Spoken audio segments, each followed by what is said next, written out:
Hello, everyone, and welcome to the Noonchi podcast, where I do deep dives and reactions to some of our favorite K-dramas with special guests. Today, I have Susan Kim, who I would say is a serial startup CEO. We'll talk more about that and her whole experience with K-dramas. But Susan, thank you for joining me, fellow Korean American. Hi, Jeannie. Yeah, I'm so excited to have you. I'm so excited to be here. Yeah, I know you shared with me that you were excited to be here. That's exciting. That's exciting because we're talking about K-dramas. So that said, I'll just kick off the question. Normally I ask people their experience with K-dramas and how it all began. So how did it all begin with you? Okay, so it began actually in 1995. I was in college and I was dating this guy who was from Korea, and his mom would send him VHS tapes of this little show called Moreshiga. Yeah. And that was my first K-drama. And to this day, is probably still one of my favorites. I mean, it was so gut-wrenching and emotional, and the character development, like, oh my goodness. And that second lead, the bodyguard, I still... Which we'll say is on Squid Game, you know, Lee Jung-jae. Yeah. And so that was my first kind of introduction to Korean dramas. And then I hadn't actually watched any after that. Wow. And then fast forward to 2020. So on January 1st, 2020, I actually broke my leg in a ski accident. So I was non-weight bearing. So I was literally holed up in bed. And then the pandemic started raging. And then the first lockdown happened in March. And so on Netflix, thanks to Netflix, I started, rediscovering my love for Korean dramas. And so I started with The Inheritors, Lee Min-ho. Nice classic high school drama. Totally. And I love the, high school kind of serial dramas. And so I actually fell in love with the second lead, Kim Woo-bin, and started following him on Instagram. And then I moved from The Inheritors to Boys Over Flowers. So I kind of was starting with the older ones, the classics. Yeah. And then from there, just went down that rabbit hole and just, literally the certain actors, and I would get recommendations, and I had started kind of, literally just, it was this form of escape during a time that was so crazy, and it gave me something, something lighthearted, or just really, again, I think what Korean dramas do really well is just that character development. So they don't sacrifice character development over plot development. Yeah. And so just these stories of the relationships and the depth of and quality of these relationships was just really is what I needed. And so going back to Inheritors, of course, it brought you back to the world of K-dramas in the pandemic. By the way, your leg is all healed and yes. Yeah. Good. Gosh. Okay. Because that's hard, right? Yeah. Skiing accident. I mean, have you gone skiing since? Oh no, I might not plan to either. Okay. Maybe there's some post-trauma there, but no, that's hard. Yeah. Yeah. But no, Inheritors, Kim. Okay. So the reason why we got to talk about the second lead. You don't see American television do that, where we get so invested in their stories. You're right. Kim Woo-bin, which I forget his name in the K-drama, but he was not tortured, but you know what I mean? He was like the bad boy turned. He was a bad boy, but you felt bad for him too. There was a reason for that. Right? Yeah. Yeah. So my whole point is that's why we get invested. We know the backstory of these characters. Yes. And then you watch Inheritor, and then you watch Boys Over Flowers. So you heard it. Well, tell me why you started with the high school dramas, just because it popped up on your screen, or? Yeah. So again, maybe Netflix algorithm knows that I like high school dramas. So yeah, you said you went to college in the 90s, so we're the same age. Yeah. So I grew up in that time. It was like Beverly Hills 90210. Yes. And it was just kind of revisiting high school and the heightened drama. And so I just love, the more recent high school dramas I probably watch are Vampire Diaries, and I watch those too. Right, and that's actually a love triangle. Yeah. So you like the rom-coms, love triangles? Totally. Okay. And then, so you went down the rabbit hole. So how much, can you count how many? I mean, usually I ask people if they can count. Funny that you asked me that, Jeannie, because just the other day, I actually, this is so nerdy.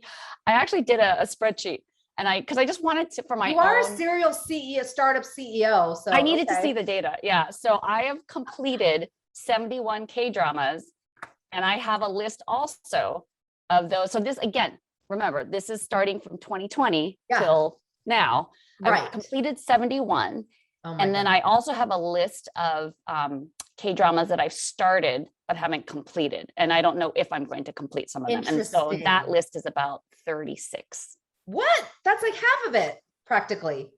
Interesting. Why did you like, do you know some of them offhand that you didn't finish? Yes. And some of them are actually, and I have a reason for some of them. So for example, Full House with Rain and Song Hye-kyo. What? I didn't finish it. You know That's why? a good one. I know, but like some of it has to do with, and also Coffee Prince, I didn't finish too. I'm almost done with Coffee Prince, but I didn't finish it. And I think it's part of it because these are they're sort of old school. And the way that the male lead yells at the female lead and treats her, it actually started to bug me a lot. Right. So it's dated. It's a little dated. It's a bit dated. And so even though like there's a lot of, like very like cute and heartwarming things in there, I think just the blatant kind of sexism and I just like, I needed to. I get you. Okay. So you know what? Thanks for the reminder. You're right. Coffee Prince, though does he yell at her, the lead? He yells at her a lot, especially when he thinks that she's a guy. Oh, the way okay. that, so Gongwoo treats her. I haven't seen it in, a few years. I think I rewatched it, but you're right. That's interesting. I get you. They don't date well. So especially in this day and age. Okay. What about some other more recent ones that you started and didn't finish? I'm curious. Okay. So funny looking at your spreadsheet. I know. I'm like literally looking at my spreadsheet. Hyena. Okay. Let's see. Law School. Yeah. Mr. Queen. Mr. Queen. I heard Mr. Queen was really good, but I couldn't finish it. Interesting. Yeah. I didn't start Mr. Queen either. I heard it was really funny. That's one of the okay. My Roommate is a Gumiho. Yeah. I didn't finish that either. Right. Yeah. No, good. I have like Stranger season 2. I love the first season of Stranger. Yeah, I never even started season not as much. Okay, sure. So it sounds like you just got bored or didn't appeal to your, your love triangle. Sometimes you need like something really cute and other times you want something more intense, and I think it kind of depends. So like for me, I think with the pandemic, I was watching K-dramas because of the love story and just these like really cute kind of romance development. And like when something is like when I'm reading something or watching something that's like super romantic or cute, my hands will literally tingle.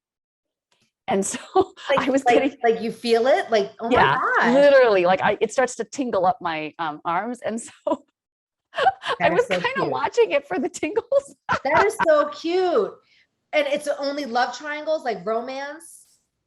It's generally like romance, like something where the male lead, or the second male lead just loves this, female character so much. And I think especially, again, like sort of, I think because Moreshige was my first drama, and that sort of example set by Lee Jung-jae, the bodyguard's character, where he just always behind the scenes protecting her, just that kind of steadfast loyalty. I hear you. K-dramas do that so well, and they do it so subtly. We see it, but the lead doesn't. Yeah. And so what's your favorite? Oh, sorry, go ahead. Oh no, go ahead. I was gonna say, what's your absolute? Well, do you have an absolute favorite love triangle or romantic comedy K-drama? It could be two different K-dramas. I would say, so I think that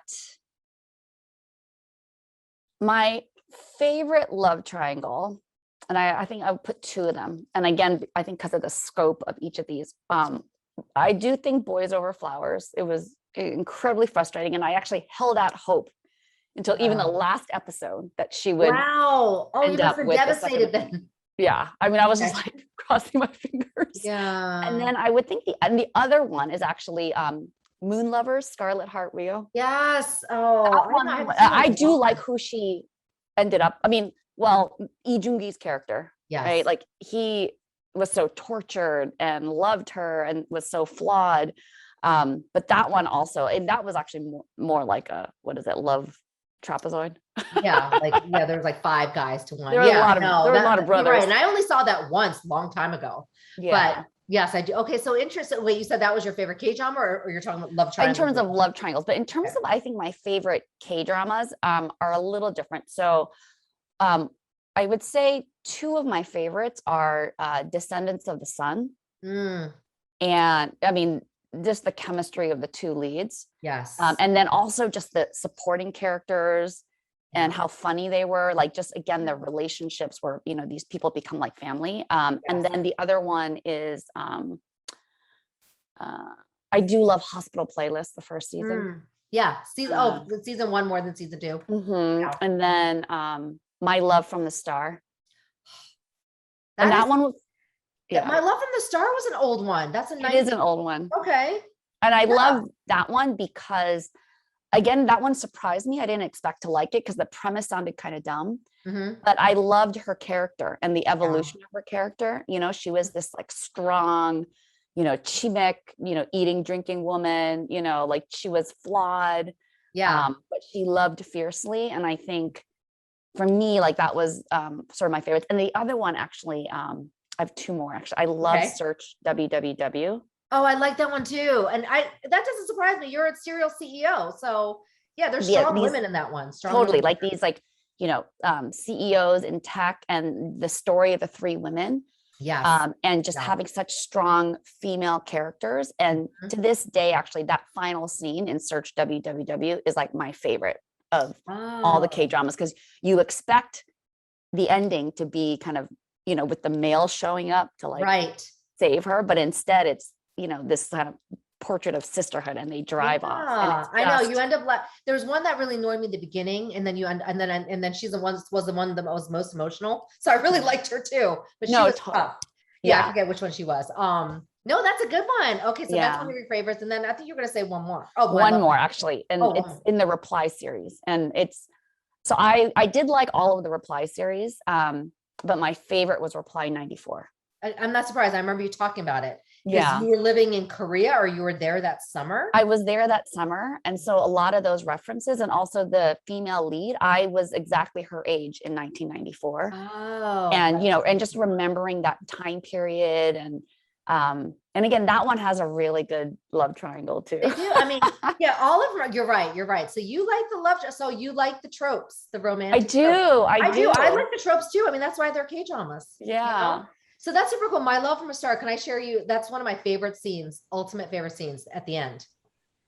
When time freezes. I mean, how romantic is that? You know, when you're singing at a concert and she's there. I mean, what? That doesn't ever happen in real life. But that was, to me, I remember, that was 90s. So I saw it back in the 90s. So you must have seen it more recently. Yeah, I did. Yeah. Okay. Yeah. So everything I've watched has been in, is this 2021? Yeah, has been in the last year and a half. End of 2021. And you saw 71, but you didn't finish 36 of them. No. I completed 71. And then on top of that, another 36 that I haven't completed. Okay, so aren't you a busy CEO? So like, how are you? So tell me, so now we're going to talk about how you got into it. You were obviously laid up in bed. You talk about your fingers tingling. So what has it done for you to keep watching? You know, we're all busy, right? But we still watch them. What's the experience like for you? You know, I think it's now become part of, like, it's a way to kind of relieve stress. You know, it does. I think, and this is actually sad, but it's replaced book reading. Yeah, me too. You know, because it's maybe we've done enough in our lifetime. I think I have. No, totally. Yeah. And then I think the other part of what watching so many K-dramas has actually done is, I was watching this really interesting TED Talk of Adam Grant. And he talks about languishing, and he calls it like the middle child of mental illness. There's depression, and I can't remember the other one is.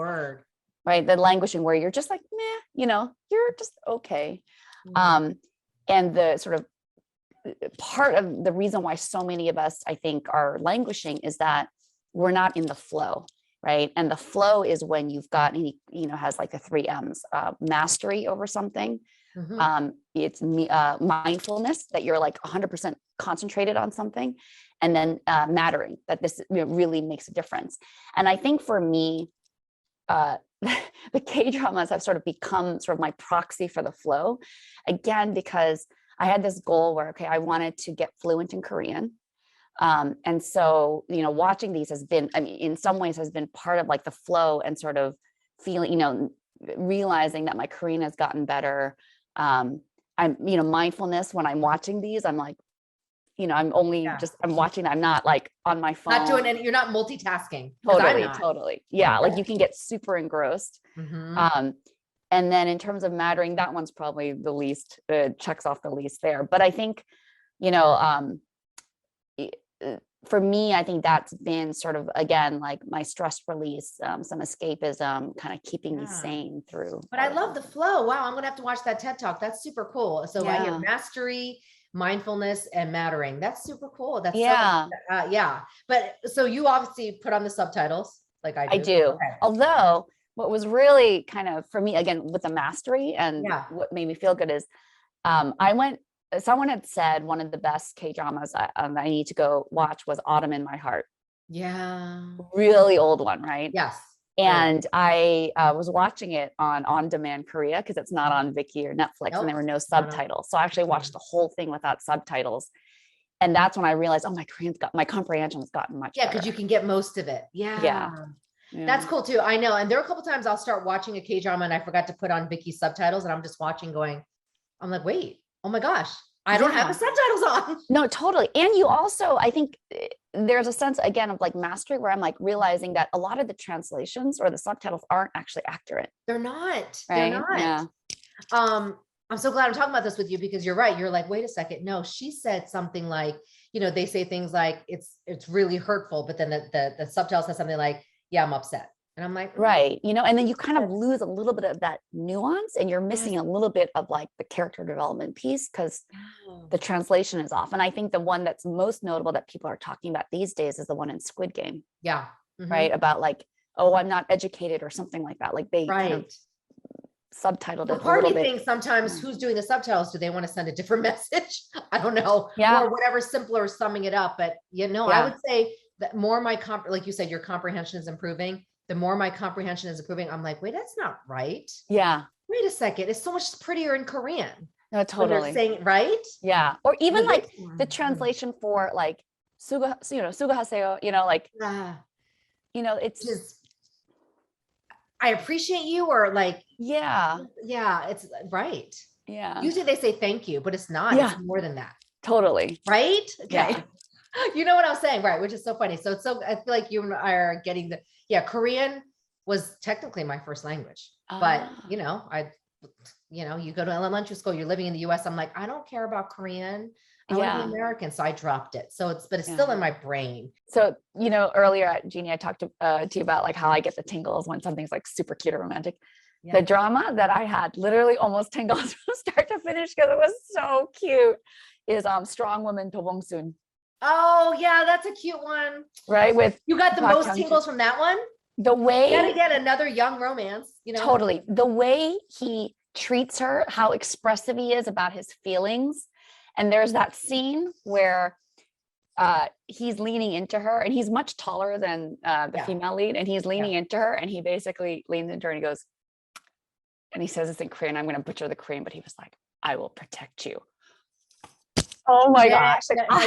Chikyo. Yeah. Like, like not in chikyo juke or something, whatever he said. It was so romantic. My hands literally went numb. I was like, oh my gosh, that is hilarious. I felt like my ovaries exploded. I was just like, oh my gosh, this is like so romantic. And a friend of mine whose son is, he's a teenager, he's a senior now. She actually made him watch this drama because she wanted to show him how a man should treat a woman. Oh my gosh, that's hilarious. Did he like it?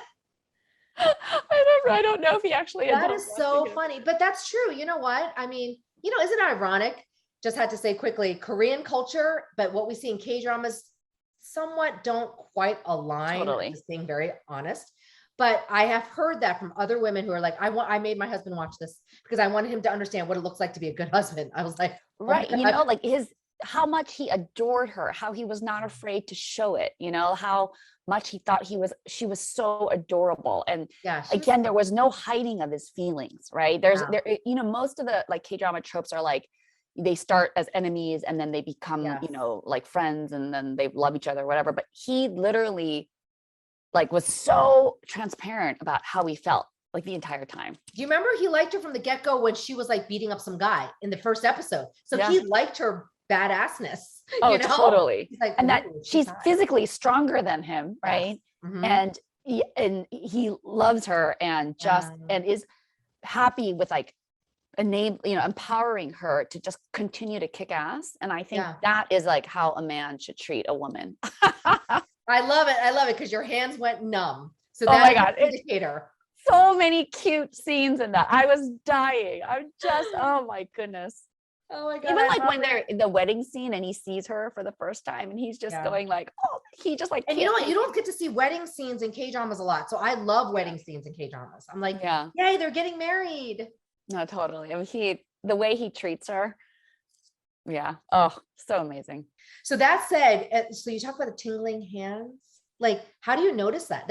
Did you notice it like when you first watched Motor Shiget, like way back when, or when did you realize, my gosh, I was actually when I was younger, when I used to read, this is so embarrassing, but I used to read, the Sweet Valley High book series. Me too. So, okay. So we're in this, oh my gosh, I still have the books. It's somewhere over here.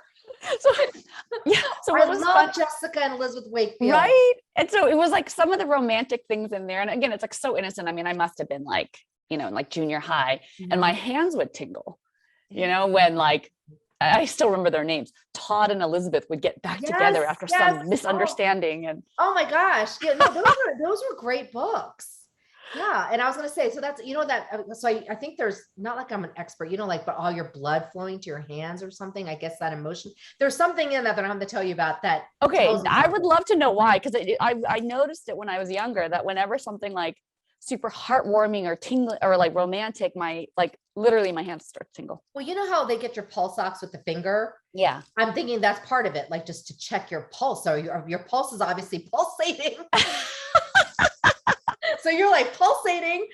So by the way, because I know you're married and have kids, does your husband watch them with you? So my husband travels a lot. So he has not watched clearly as many as I have, but as a family I have two girls, 14 and 11. And we actually watched Startup together. Oh, what did they think? Izzy Bae and Kim Sonu. Yeah. They loved it. My girls actually loved it. What team were they on? They were not on your guys' team. Yeah, because the younger folks like Tosan. Yeah, totally. Yeah, they love Nam-do-san. They were team Nam-do-san. Yeah, it's fine. It's totally fine. Yeah, and that casting though made it where, even for me, because I was definitely not on team Nam-do-san, but I didn't mind the ending. Yeah, right. It made sense to me. It made sense to me. Right. It was devastating still though. It's kind of like you and Boys Over Flowers. I'm like, I was just hoping a twist, even though I think Tine was better off with Nam-do-san. Just liked Kim Sona's character so much. Oh yeah. That I was just like, he deserves somebody. No, totally. Yeah. And then are you watching Hometown? I am. So to me, it's like justification. I'm like, there he is. He's the lead. There you go, K-drama people. No, I love him. And, so Hospital Playlist. So your girls watch Startup. What else with you? And then what else have they liked? My little one actually likes Hospital Playlist. So she watched Hospital Playlist with me. That's interesting. So how are they experiencing the Korean culture and what's their take on it? Do you talk to them about it? So it's interesting. I think growing up, so my girls, we had a Spanish speaking nanny for 12 years. And so our nanny would speak to them in Spanish and, so they did not actually, and also growing up in the Bay Area, there's so many Asian Americans. So it was interesting that my girls really didn't identify with being Korean or Korean American.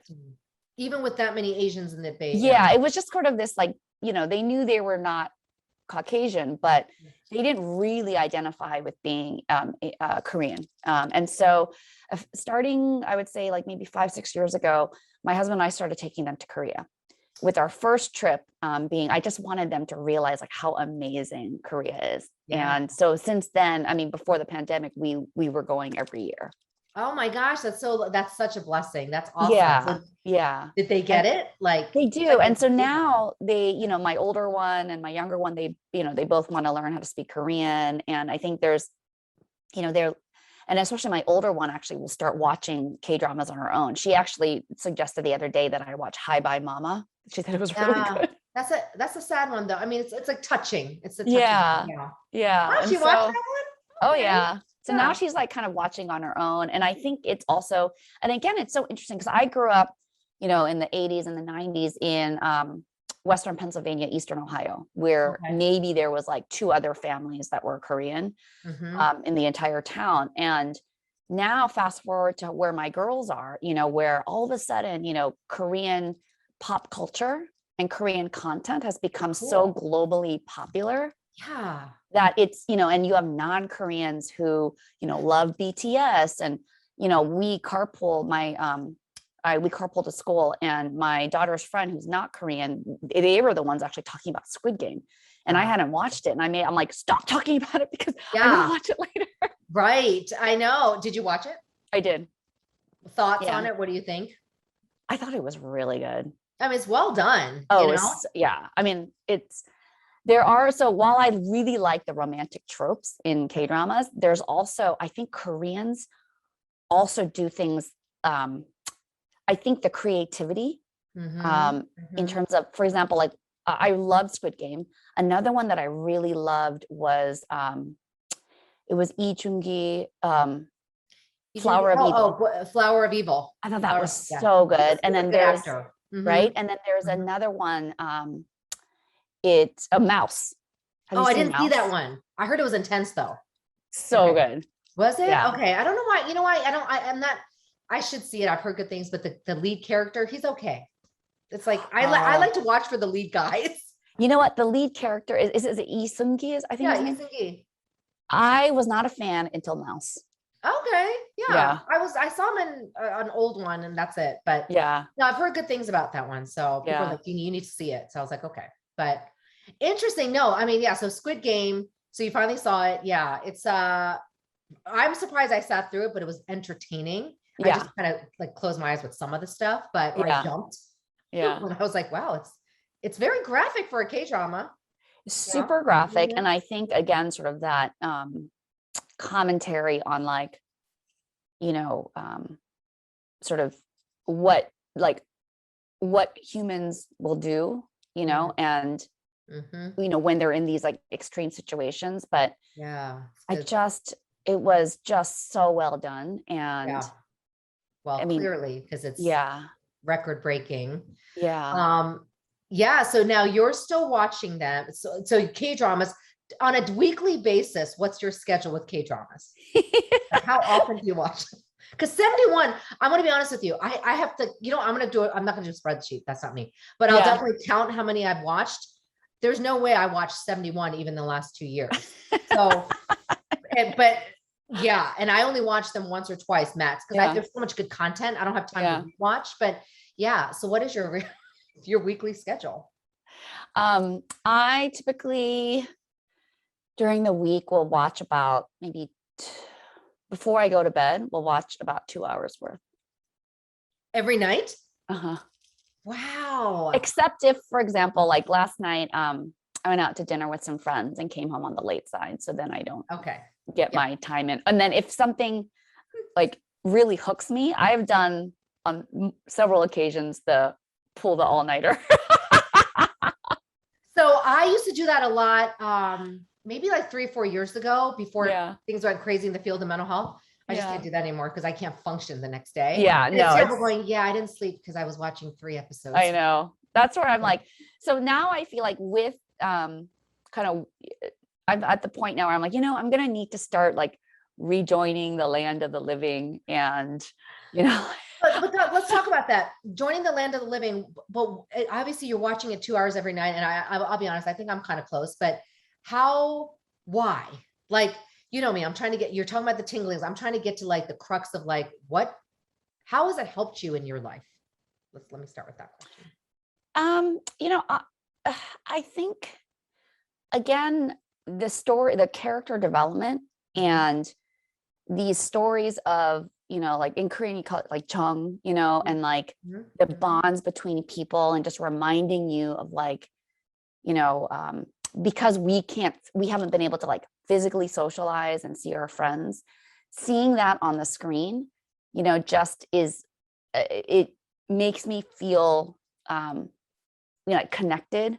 And you, again, it's one way, but like these characters that I've developed, like particularly like, for example, why I love Hospital Playlist is that, you know, just that notion of like friendship and that this group, they have each other's backs and they're, you know, with each other thick and thin, and their ability to laugh and make fun of each other. And I think the scene when the female doctor, the brain surgeon, when she has like a scare and she was getting her test results, and each of them come by and they're like, I know, everything good, you know, and then she's in there with her residents, and then she goes, is that the last one? They're like, they're like, one more.